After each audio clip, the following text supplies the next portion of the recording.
Ettaka lino liriko amaka agasula mu 250 nga kuno kuliko n'amasinzizo ag'enzikiriza ez'enjawulo ssaako n'obutawuni obusoba mu 5. Omusasi waffe ayogeddeko n'abatuuze abalindiridde okugobebwa ku ttaka ne bategeeza nga bamaze ebbanga nga bali ku ttaka lino nga babadde basasula n'obusuulu era nga balaze n'omusasi waffe empapula kwe babadde babusasulira ssaako n'empapula ezaava mu ofiisi ya Katikkiro eziraga nti ettaka lya buwangwa terina kutundibwa. Abasajja bazayuni batusobedde bajja kuno batukangakanga kyokka ettaka lya Nabikande tuwa busuulu emitwalo 2 basooka 15 baddako emitwalo 2 era ne tubayo tugiwa naye twali tuli wano nga chairman atuyita agamba nange mujje muli ekiri mu kitundu kyammwe balese ebbaluwa ali ku poliisi nti ziyoni yatugula batugobaganya kuno tugende wana abantu baffe nakula akapoloti kange nekazimba mu akayumba nga ndi mukazi munaku kati ngende essaawa zino ndagewa n'abatukula bennyini Nabikande tatuleeteranga kuba tulaga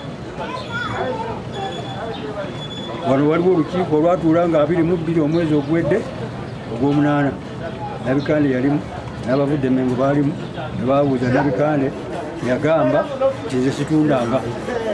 Ffe baatugamba temukkirizibwa bwe twabayita dda ng'ate waliwo ne bannaffe abalina essente abagamba mutulage ku kyapa ffe tubawe eki tubawe ssente naye buli we basaba ekyapa bo babeera baki babeera bakaago.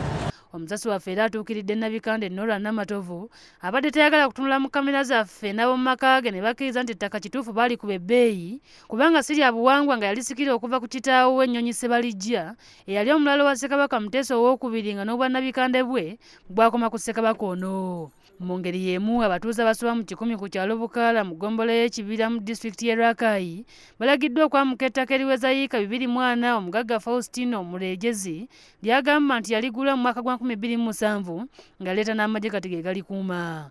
Abatuuze era beemulugunyizza ne ku basirikale abakuuma ettaka lino be bagamba nti babatulugunya bya nsusso bwe batyo ne basaba bekikwatako basitukiremu. Ng'ate ekkubo eryo Faustino yalisangawo naye tayagala abantu bayitemu, tayagala abantu basenyeyo oku akatundu ke baali batulekerawo akatugobaganyamu nako ayagala kasiba kati awo twamwagala tukole tuti. Bimanyiko kitono nga vice chairman nti abajaasi batendekebwa kudda mu lutalo kulwana.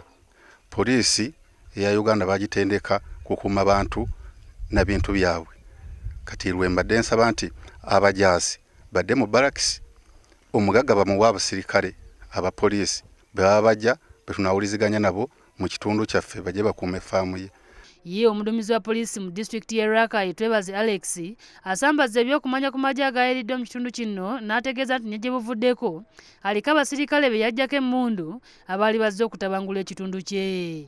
Omubaka wa Palamenti ow'ekitundu kino Haruna Kyeyune Kasolo anenyezza Faustino okuleeta amagye n'agobaganya abatuuze kyokka nga talina kyapa era ng'agenda kufuba okulaba ng'abalwanirira abafunira puliida basobole okuggulawo omusango ku mugagga ono.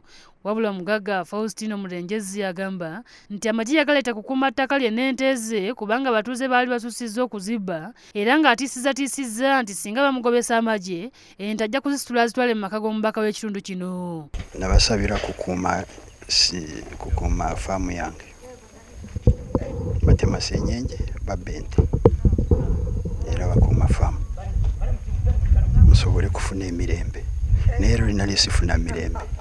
Jacinta Bwanika ne Joseph Sentimba be bakusakidde eggulire lino ku Lwabukedde TV.